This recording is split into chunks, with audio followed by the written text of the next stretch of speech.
ॐ वागीषद्यः सुमनसः सर्वार्थनाम उपक्रमे यन्नत्वा कृतकृत्यस्यो तन्नमामि गजाननं दोर्भिर्युक्ता चतुर्भिस्फटिकमणिमयीमक्षमालां दधाना हस्तेनैकेन पद्मं सितमपि च शुकं पुस्तकं चापरेण भासा कुन्देन्दुशङ्खस्फटिकमणिनिभा भासमाना समाना सा मे वाग्देवतेयं निवसतु वदने सर्वदा सुप्रसन्ना कूजन्तं राम रामेति मधुरं मधुराक्षरम् आरुह्य कविताशाखां वन्दे वाल्मीकिकोकिलम् आपदामपहर्तारं दातारं सर्वसम्पदां लोकाभिरामं श्रीरामं भूयो भूय नमाम्यहम् यत्र यत्र रघुनाथकीर्तनं तत्र तत्र कृतमस्तकाञ्जलिं बाष्पवारि परिपूर्णलोचनं मारुतिं नमत राक्षसान्तकम्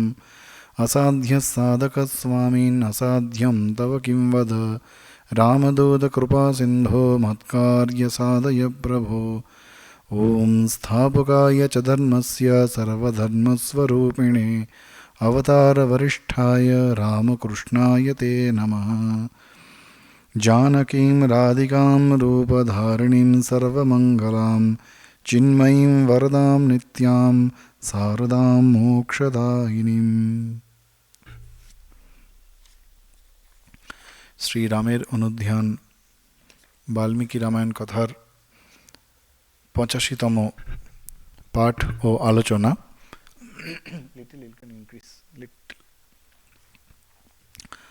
আমরা কচ্চিৎ স্বর্গ আলোচনা করছিলাম।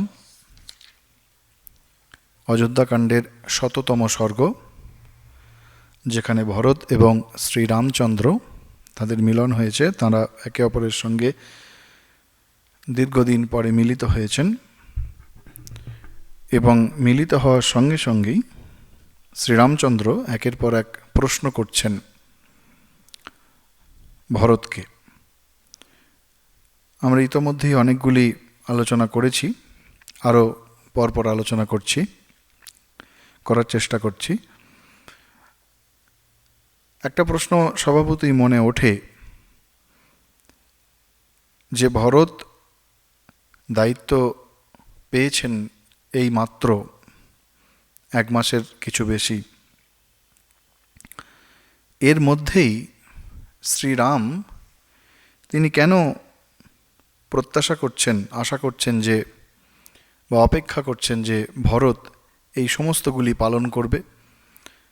একজন রাজা হলে, যে কোনো রাজ্য বা রাষ্ট্রের দায়িত্ব পালন করলে, দায়িত্ব পেলে তার সেই দায়িত্ব পালন করার জন্য কিছুটা সময় লাগে, সেই অবস্থার সঙ্গে নিজেকে মানিয়ে নেওয়ার জন্য। তো এত কম সময়ের মধ্যে কি করে আমরা ভরতের থেকে আশা করতে পারি যে ভরত এই সমস্ত শর্তগুলি বা এই সমস্ত রাজার কি করা উচিত সেগুলি এরই মধ্যে পেরে উঠবেন? এর উত্তর দুটো দিক দিয়ে বলা যায়। একটি হচ্ছে, যখন আপনি দায়িত্ব নিয়েছেন কোনো একটা রাজ্যের, তো আপনার কাছ থেকে 100% প্রত্যাশা থাকবে মানুষের, সেটা পূরণে সক্ষম বলেই তাকে রাজা করা হয়। এবং সেই রাজা, যিনি রাজা হবেন, তার ব্যক্তিগত জীবন বলে অ্যাকচুয়ালি কিছু থাকবে না। তার সমগ্র জীবন হচ্ছে প্রজাদের জন্যে, জনসাধারণের জন্যে, সাধারণ মানুষের জন্যই তিনি তার সমস্ত সময়, তার প্রচেষ্টা, তার সমস্ত ইচ্ছা, তার সমস্ত ভালো গুণ, সদ্গুণ যেগুলি রয়েছে সেগুলি তিনি সর্বদা প্রজা কল্যাণের জন্য অতিবাহিত করবেন। সেইভাবেই তার দিন অতিবাহিত হবে। আর দ্বিতীয় দিক থেকে বলা যায় যে, যদিও শ্রীরাম জানেন যে ভরত এইমাত্র রাজা হয়েছেন, এর মধ্যেই হয়তো বা তাঁর পক্ষে সম্ভব নয় সব জিনিসগুলি পুঙ্খানুপুঙ্খরূপে এইভাবে অনুসরণ করা, কিন্তু এখানে মূলত ভরতকে কেন্দ্র করে শ্রীরামচন্দ্র যেন রাজার কর্তব্য কী সেটি আমাদের জন্যে, অনাগত কালের জন্য তিনি যেন বলছেন। সেই জন্য এত ছোট ছোট পয়েন্টগুলি যেগুলো রয়েছে, আমরা আগের দিন গুপ্তচর নিয়ে আলোচনা করছিলাম যে কি অদ্ভুত এই ছোট্ট একটি শ্লোকের মধ্যেই কত কিছু লুকিয়ে রয়েছে, যে 3জন গুপ্তচর থাকবে, তাকে আবার 3জন দেখবেন, এইভাবে মোট 33 জন গুপ্তচর, তাদের সঙ্গে 3জন মিলে প্রায় 100 জন গুপ্তচর। তো এই যে সিস্টেম, সেইটি নিয়ে আলোচনা হচ্ছিল আগের দিন। এইবার রাম জিজ্ঞাসা করছেন, আমরা যেখানে শেষ করেছিলাম যে তুমি শত্রুকে দুর্বল মনে করছো না তো, যে শত্রুকে একবার পরাজিত করেছো তাকে যদি বিতাড়িত করে দাও তাহলে সে তোমার অন্য শত্রুর সঙ্গে, শত্রুর শত্রু আমার বন্ধু, এটি একটি প্রচলিত কথা যে আমার যিনি শত্রু তার যিনি শত্রু সে হচ্ছে আমার বন্ধু। তো সেরকম কোনো শত্রুকে তুমি অবজ্ঞা করছো না তো, তার থেকে কিন্তু তোমার ভবিষ্যতে তোমার দুঃখ আসতে পারে। সে অন্য শত্রু রাজ্যের সঙ্গে হাত মিলিয়ে তোমাকে আক্রমণ করতে পারে, তোমার রাজ্য আক্রমণ করতে পারে। এইবার শ্রীরামচন্দ্র জিজ্ঞাসা করছেন যে, ইনি আগে জিজ্ঞাসা করেছেন যে তুমি ব্রাহ্মণদের ঠিক ঠিক সেবা করছো কিনা, গুরুজনদের সেবা করছো কিনা। এখন অদ্ভুত বলছেন, কচ্ছিন্ন লোকায়তিকান ব্রাহ্মণাং স্তাত সেবসে অনর্থকুশলা হিয়েতে বালাহ পণ্ডিতমানিনঃ। বলছেন ব্রাহ্মণদের সেবা, পুরোহিতদের সেবা সেটি তো ভালো, কিন্তু তুমি এমন কোনো ব্রাহ্মণের সেবা করছো না তো যিনি নাস্তিক। অর্থাৎ তার মানে আস্তিক এবং নাস্তিক এই দুটি ভাবই তখনও ছিল। এখানে ব্রাহ্মণ বলতে পণ্ডিত ব্যক্তি তার কথা বলা হচ্ছে, যিনি প্রকৃত জ্ঞানী বা আপাতভাবে জ্ঞানী বলে নিজেকে মনে করেন, দুজনকেই ইঙ্গিত করছেন শ্রীরামচন্দ্র। তো এইরকম ব্রাহ্মণ যারা নাস্তিক, এখন সেই নাস্তিক ব্রাহ্মণ কারা? টিকাকার রামায়ণ টিকা তিনি বলছেন, লোকায়তিকান প্রত্যক্ষ মাত্র প্রমাণকান শুষ্ক তর্কাদিনঃ চ। অর্থাৎ দুই রকমের প্রমাণের কথা বলা হয়েছে, একটি হচ্ছে প্রত্যক্ষ এবং একটি হচ্ছে অনুমান। যারা শুধুমাত্র প্রত্যক্ষ প্রমাণের ওপর নির্ভর করেন, যে চোখের সামনে যেটা হচ্ছে ওটাই সত্য, অনুমানকে তারা মানেন না, তারা হচ্ছেন শুষ্ক তর্কা। তারা শুষ্ক তর্ক করতে থাকেন, শুদ্ধ তর্কাতর্কি করবেন, বাদানুবাদ করবেন। তো তারা কারা? তদ উপলক্ষিত চারবাক বৌদ্ধাদিন অপি না সেবসে। তারা হচ্ছেন ওই চারবাকপন্থীর বুদ্ধিজীবী। এখানে বৌদ্ধাদিন মানে তখন তো বৌদ্ধ ধর্ম আসেনি, গৌতম বুদ্ধ আসেননি, সুতরাং বৌদ্ধ মানে বুদ্ধিমান যারা মনে করেন নিজেদেরকে। তো এদেরকে বলা হচ্ছে চারবাক। আমরা চারবাক কথাটার সঙ্গে কেউ কেউ পরিচিত আছেন, চারু বাক থেকে আসে চারবাক, অর্থাৎ যারা বেশ সুন্দর সুন্দর মনের মতো কথা বলেন, আর শাস্ত্র অর্থাৎ বেদ আদি শাস্ত্র যারা মানেন না এবং এই ইহজগৎটিকেই যারা সত্য বলে মনে করেন, তারা হচ্ছে চারবাকপন্থী। তারা পরজন্মে বিশ্বাস করেন না, তারা বেদ আদি উপনিষদ ইত্যাদি শাস্ত্রে বিশ্বাস করেন না। সেই জন্য তাদেরকে নাস্তিক দর্শন বলা হয়। চারবাক দর্শনকে দুটি রকমের দর্শন আছে, একটি হচ্ছে আস্তিক দর্শন, একটি হচ্ছে নাস্তিক দর্শন। আস্তিক দর্শন হচ্ছে 6টি আছে আস্তিক দর্শন, যেটিকে আমরা ষড়দর্শন বলি। সেটি হচ্ছে আস্তিক, সেটি বেদের যে প্রামাণ্য তাকে স্বীকার করেছেন। ন্যায়, বৈশেষিক, সাংখ্য, পাতঞ্জল, উত্তর মীমাংসা, পূর্ব মীমাংসা, উত্তর মীমাংসা, এই 6টি হচ্ছে আস্তিক্য দর্শন।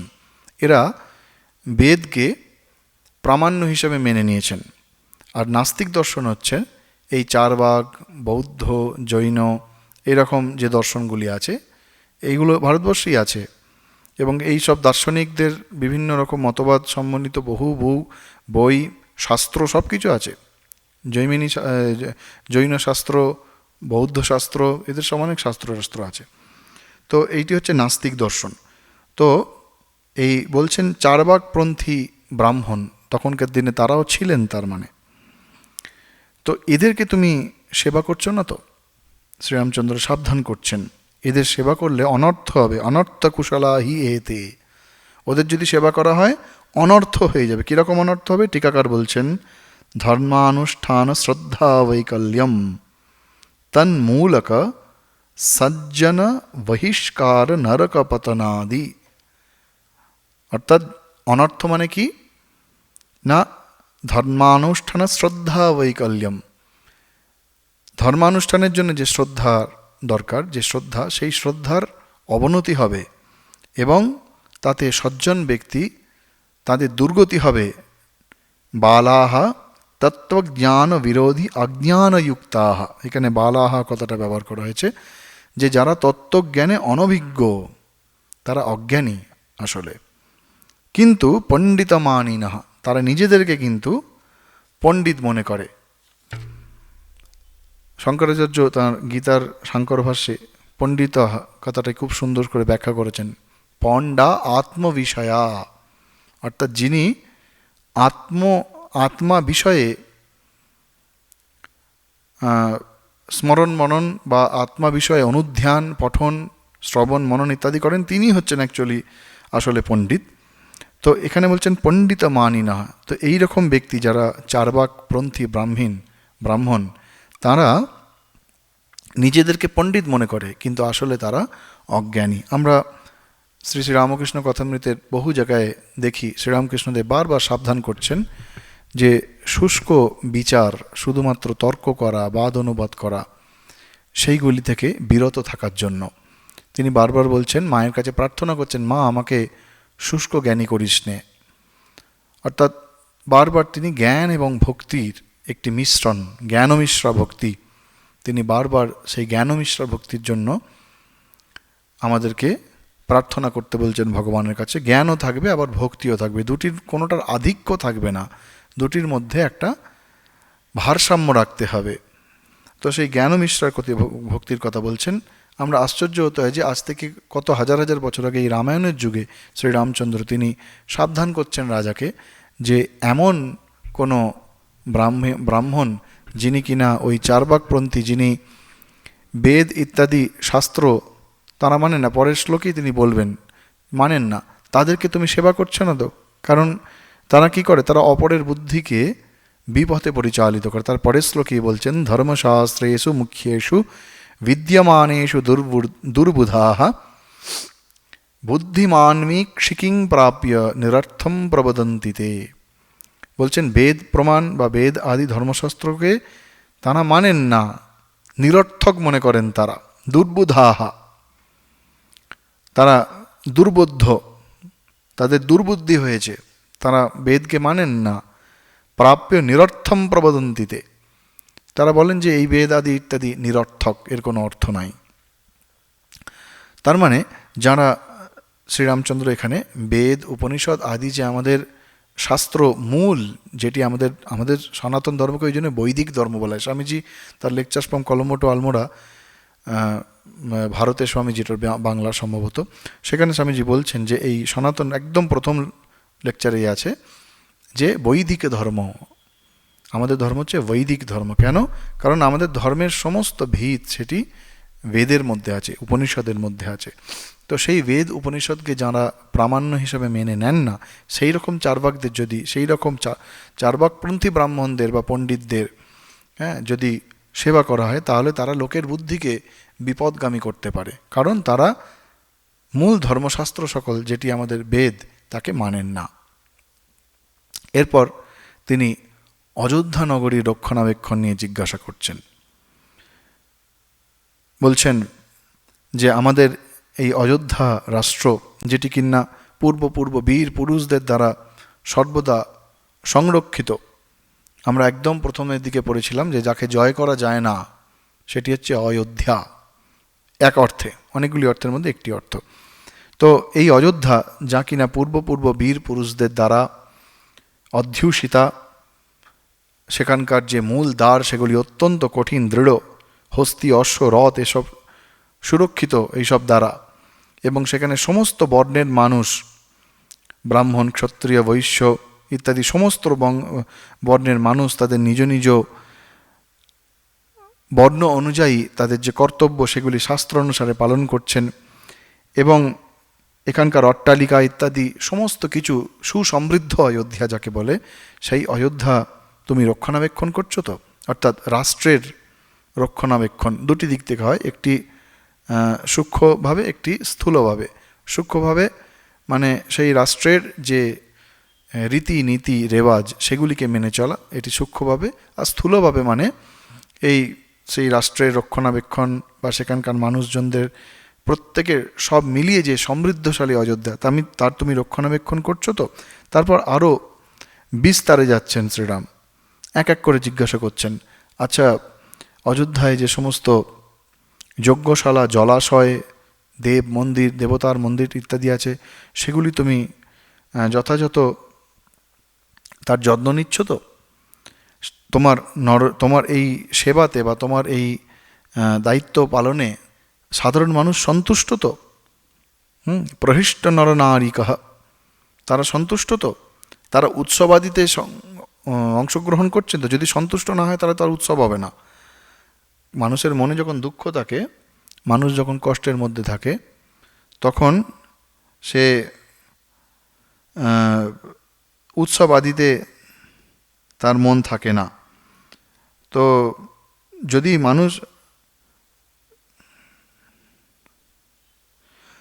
মানুষ দুঃখে থাকেন, তাহলে তারা উৎসব আদিতে অংশগ্রহণ করতে পারবে না। ওই জন্য বলছে প্রহৃষ্ট নরনারীকঃ সমাজোৎসব শোভিতঃ, তারা সব উৎসবাদিতে অংশগ্রহণ করছেন তো?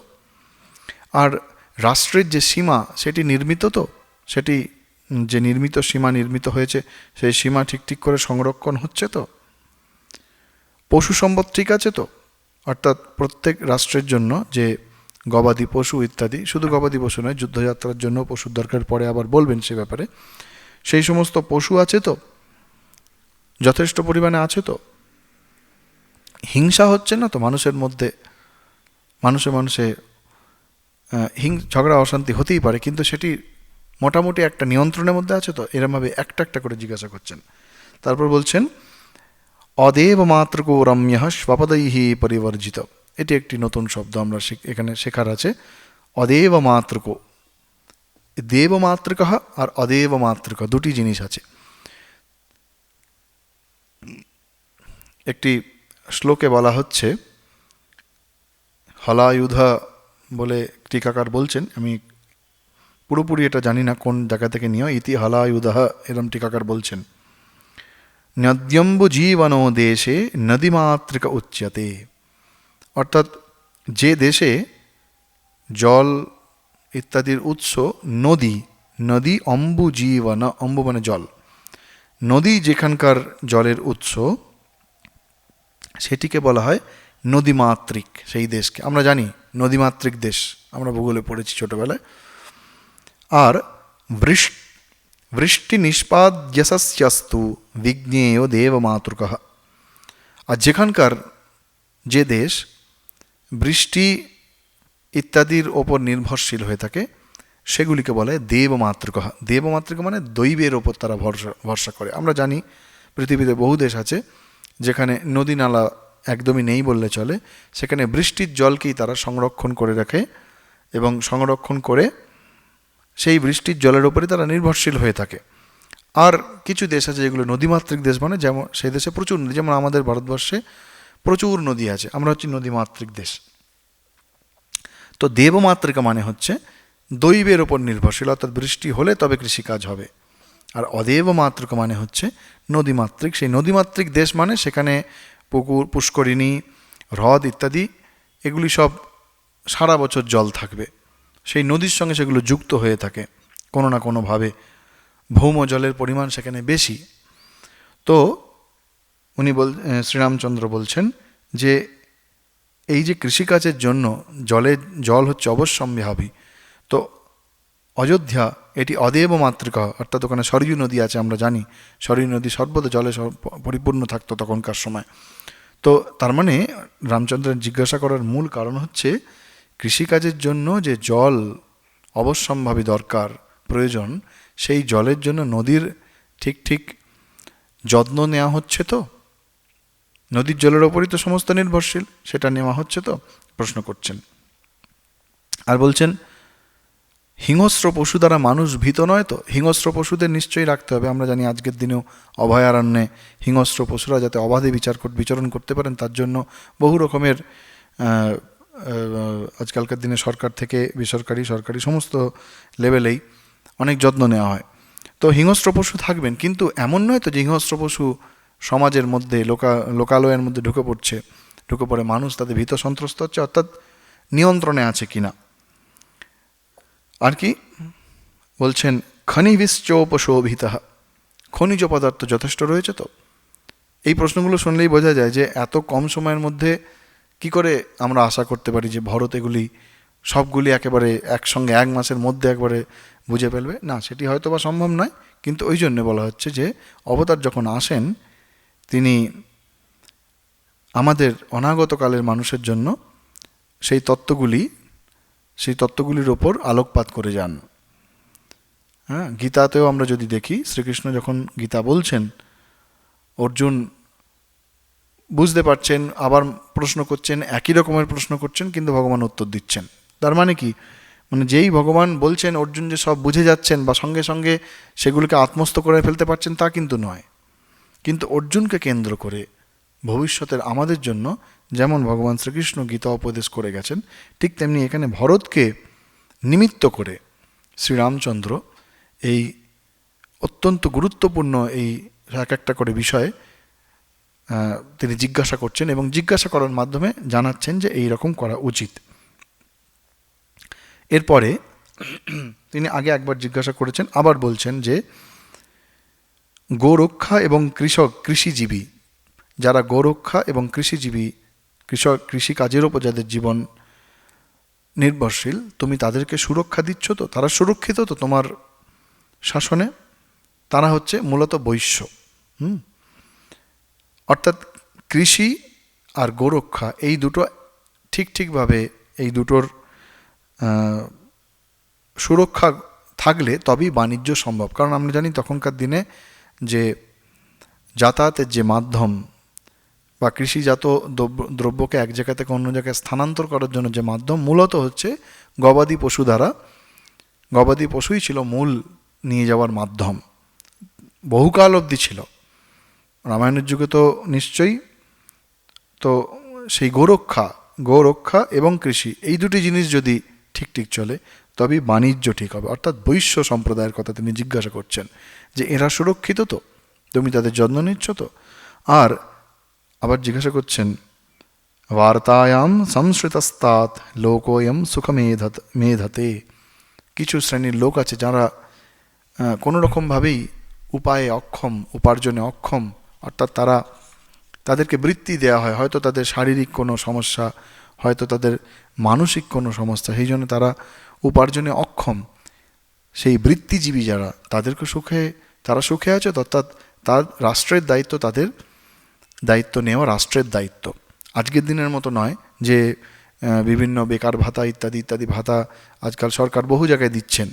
হ্যাঁ, তো সেই ভাতা দেওয়ার কারণটি হতে হবে শুধুমাত্র যদি সেই ব্যক্তি শারীরিক বা মানসিকভাবে অক্ষম হন, তবে তিনি শারীরিক এবং মানসিকভাবে সক্ষম অথচ তাকে বেকার ভাতা দেওয়া হচ্ছে, তার মানে নিশ্চয়ই আমাদের কোথাও একটা অসুবিধে বা ভুল হচ্ছে, বা কোথাও একটা আমরা ঠিক করে তাদের তাদের যে কাজ করার সুযোগ করে দিতে পারছি না, নিশ্চয়ই কোথাও গলত আছে।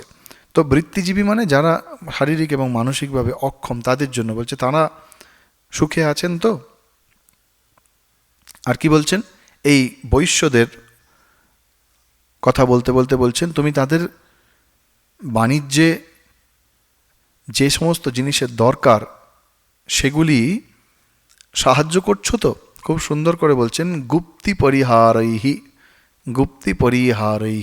টিকাকার বলছেন গুপ্তি পরিহারৈহি গুপ্তিহি ইষ্টপ্রাপণম। অর্থাৎ বাণিজ্য এবং কৃষি বা গোরক্ষা কৃষি, যার ঠিক থাকলে বাণিজ্য আগেই বললাম, তো গোরক্ষা এবং কৃষি এই দুটি কার্য সমাধানের জন্য যে জিনিসের প্রয়োজন, ইষ্টপ্রাপণম, সেই জিনিসের প্রয়োজনীয়তা তুমি মেটাচ্ছ তো।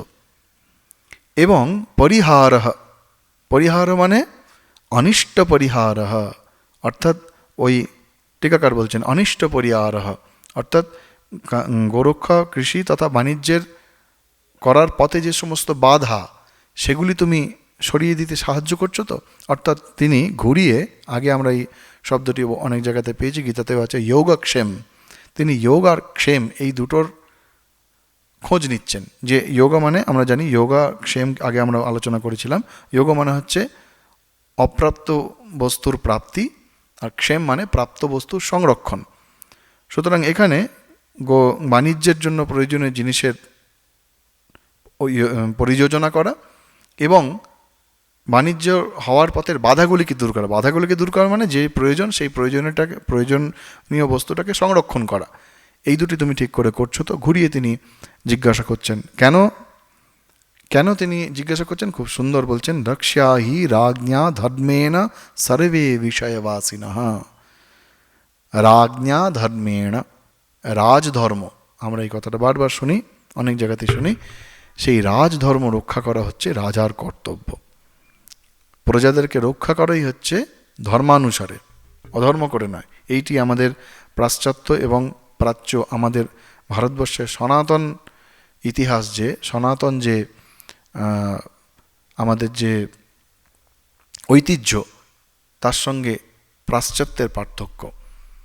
আমরা রাজধর্ম, আমাদের ঐতিহ্য অনুযায়ী রাজধর্ম পালন নিশ্চয়ই রাজা করবেন, তাঁর জনগণকে তিনি নিশ্চয়ই, তাঁর প্রজাকে তিনি নিশ্চয়ই রক্ষা করবেন, তাদের সমস্ত প্রয়োজনীয়তা মেটাবেন, কিন্তু ধর্মানুসারে, অপরকে পীড়ন দিয়ে নয়, অপরকে ক্ষতি করে নয়। কিন্তু আমরা পাশ্চাত্যের দিকে দেখি যে তারা নিজেদের ভালোর জন্যে যে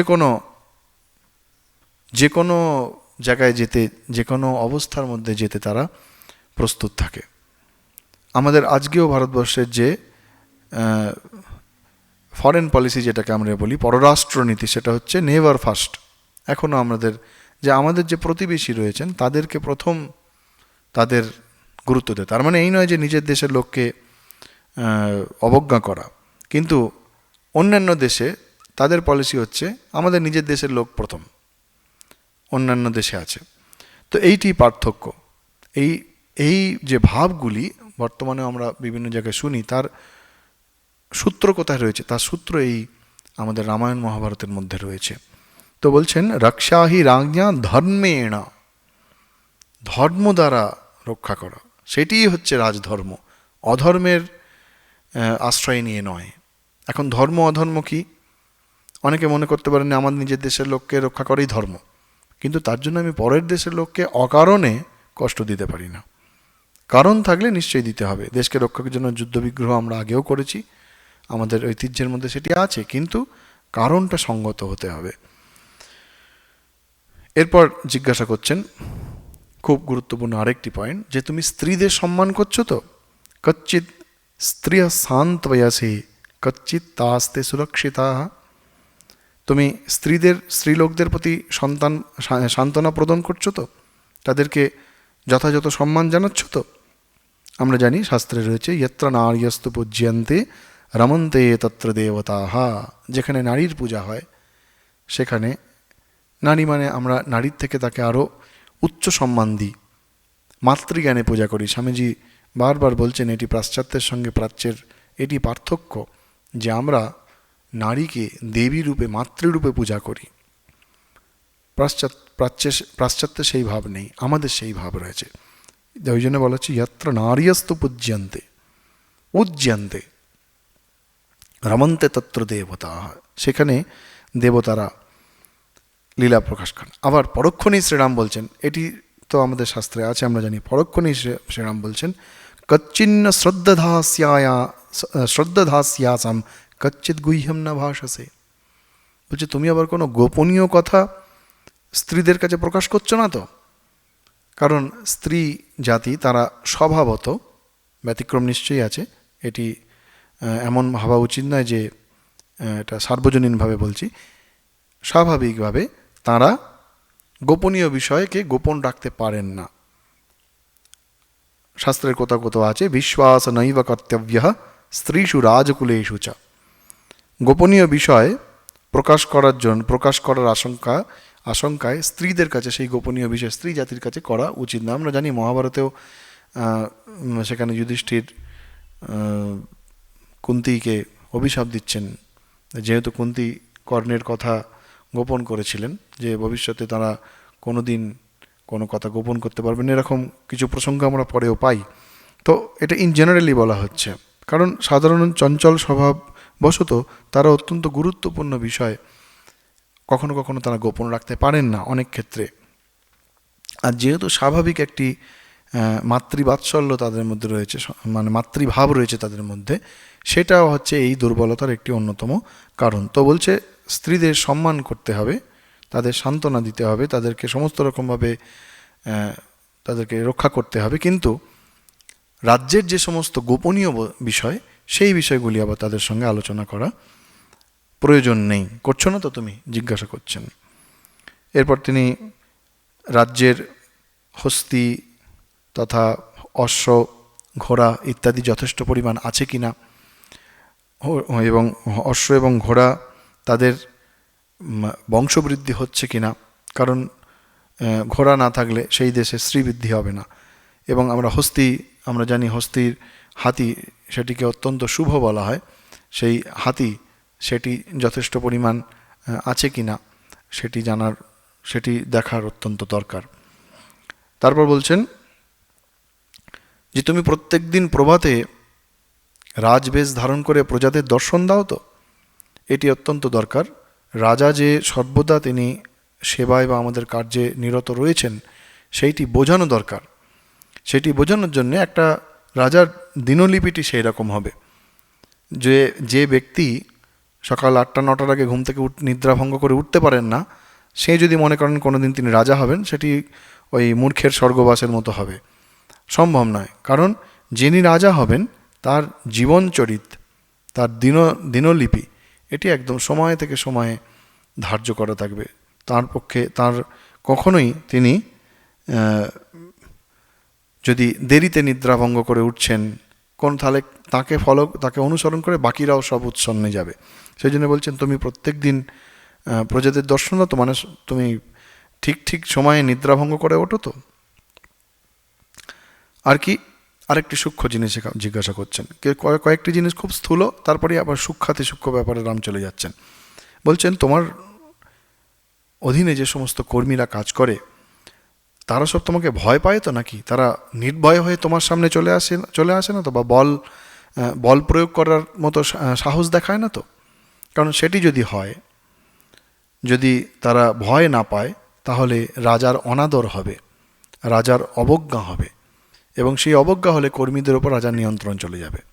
বলছে সেই জন্য কর্মীরা তোমার সামনে নিঃশঙ্ক হয়ে এসে দাঁড়ায় না তো, আবার তোমাকে দেখে ভয়ে পালিয়ে যায় না তো, সেটা তো অসুবিধে। যদি প্রজা রাজাকে ভয় পেয়ে পালিয়ে যায়, সেটাও কিন্তু অত্যন্ত অসুবিধে। সেই জন্য বলছে মধ্যমেবাত্র কারণম।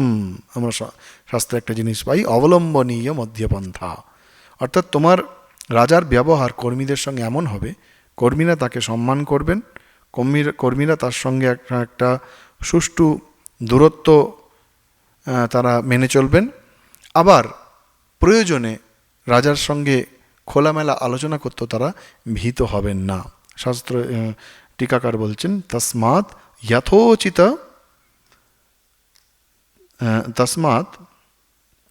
যথোচিত সময়ে দর্শন প্রদানম এব উচিতমিতি ভাবঃ। যথোচিত খুব গুরুত্বপূর্ণ শব্দ, টিকাকার বলেন যথা উচিত, যেমন উচিত। আবার সব কর্মীর সঙ্গে সমান ব্যবহার রাখলেও কিছু কর্মীর ক্ষেত্রে কিছু ব্যতিক্রমী ব্যবহার করতে হয়, কারণ প্রত্যেক মানুষের প্রকৃতি একই রকম নয়। কেউ খুব খোলামেলা কথা বলতে পছন্দ করে, যেখানে যেটা বলার নয় বলে ফেলতে পারেন, আবার কেউ যেখানে যেটা বলার সেটাও বলতে পারেন না। সেই জন্য বলছেন যথোচিত সময়ে দর্শন প্রদানম এব উচিতম ইতি ভাবঃ। যথা সময়ে, যথাভাবে, যথাস্থানে ওই দূরত্ব রেখে রাজার কর্মীদের সঙ্গে ব্যবহার করা উচিত। এটি একটি সূক্ষ্ম জিনিস, যেটি আমরা এখান থেকে শিখতে পারি। আর কি বলছেন যে তুমি যে সমস্ত দুর্গ, আমরা জানি তখনকার দিনে দুর্গ অত্যন্ত গুরুত্বপূর্ণ ছিল, সেই দুর্গগুলি ধন সম্পদ শস্ত্র এসবে পরিপূর্ণ রয়েছে। তো এইসব বলে তিনি অর্থনীতির কথা এবার বলছেন। আগেও একবার বলেছেন, আবার তিনি বলছেন যে তোমার রাজ্যের আয় যথেষ্ট তো, আয় কম আর ব্যয় বেশি এরকম নয় তো, তুমি অপাত্রে দান করছো না তো, অপাত্রে শুনাতে কচ্চিৎ কোষও গচ্ছতি রাঘব, অর্থাৎ যেখানে ব্যয় করা নয় সেখানে ব্যয় করা মানে সেটি অপাত্রে ব্যয়, সেই তুমি অপাত্রে ব্যয় করছো না তো। তো কোথায় ব্যয় করা উচিত? পরের শ্লোকে তিনি বলছেন, দেবতার্থে চ পিত্রার্থে ব্রাহ্মণাভ্যাগতেষু চ योधेषु मित्रवर्गेषु कच्चिद् गच्छति त्येव्ययः। দেবতা, পিতামাতা, ব্রাহ্মণ অর্থাৎ পণ্ডিত ইত্যাদি এরা, অতিথি অভ্যাগত এবং যোদ্ধা এবং মিত্র, এদের সন্তুষ্টি বিধানের জন্যই তোমার ব্যয় করা উচিত। দেবতা, পিতামাতা, আচার্য, ব্রাহ্মণ, অতিথি, এদের থেকে আশীর্বাদের জন্য তোমার ব্যয় করা উচিত। তুমি যদি এদের যথাযথ এদের সেবার জন্য ব্যয় না করো, তুমি এদের আশীর্বাদ থেকে বঞ্চিত থাকবে। আর অতিথি এবং মিত্র রাজ্য যারা মিত্র রাজ্য যারা আছে, অর্থাৎ তোমার চারপাশে যে সমস্ত রাজ্য আছে তাদের সঙ্গে মিত্রতা স্থাপন করার জন্য, আমরা আজকেও দেখি আমাদের পার্শ্ববর্তী দেশ, সেখানে যখন কোনো বিশেষ অনুষ্ঠান হয় তারা নিমন্ত্রণ করেন, তো তাদের সমস্ত খরচা সেই দেশই বহন করেন। তো সেই মিত্র রাজ্যের জন্য এবং সৈন্য, এই সৈন্যের জন্য তুমি যথোচিত ব্যয় করছো তো, অর্থাৎ যেখানে ব্যয় করার প্রয়োজন সেখানে ব্যয় করতে হবে, যেখানে প্রয়োজন নেই সেখানে ব্যয় করা যাবে না। এটি হচ্ছে অর্থনীতির একদম খুব সাধারণ একটি ব্যাপার, যেটি সাধারণ ব্যাপার মানে এটি একেবারে মৌলিক ব্যাপার যেটাকে বলে অর্থনীতির, যে আয় বুঝে ব্যয়, এবং সেই ব্যয়টি যেন যথোচিত হয়। যেখানে দরকার নেই, যেখানে প্রয়োজন নেই সেখানে ব্যয় করার কোনো দরকার নেই, আবার যেখানে দরকার সেখানে ব্যয় করতে হবে। অমিতাভ ব্যয়িতা ভালো, কিন্তু আবার একেবারে যেটাকে আমরা বলি কৃপণতা, সেই কৃপণতা করলে হবে না। সরকার বা তার সরকারের যিনি প্রধান, তাকে বুঝতে হবে যেটি দরকার। সৈন্যবাহিনীকে সর্বদা ঠিক রাখার জন্য তোমাকে দেশের খরচা করতেই হবে। অর্থ সেখানে যদি না দাও তাহলে তোমার দেশের যে প্রতিরক্ষা ব্যবস্থা সেটি ভেঙে পড়বে। সুতরাং যথোচিত ব্যয়, এটি হচ্ছে অর্থনীতির কথা। আজকে আমরা এই অবধি আলোচনা করলাম। এর পরের দিন তিনি আবার বলছেন যে কিভাবে দণ্ডদান ইত্যাদি, যে একদম মানে যেটিকে আমরা অ্যাডমিনিস্ট্রেশনের বিভিন্ন লেয়ারগুলো, এক একটা স্তরের কথা বলছেন। এর পরের দিন আমরা ওই কিভাবে দণ্ড দেওয়া উচিত বা রাজার কিভাবে অপরাধীকে শাস্তি দেওয়া উচিত সেই সমস্ত ব্যাপারে রাম আলোচনা করছেন। আজকে এই অবধি। ওম শান্তি শান্তি শান্তি। হরি ওম তৎসৎ। শ্রীরামকৃষ্ণার্পণমস্তু।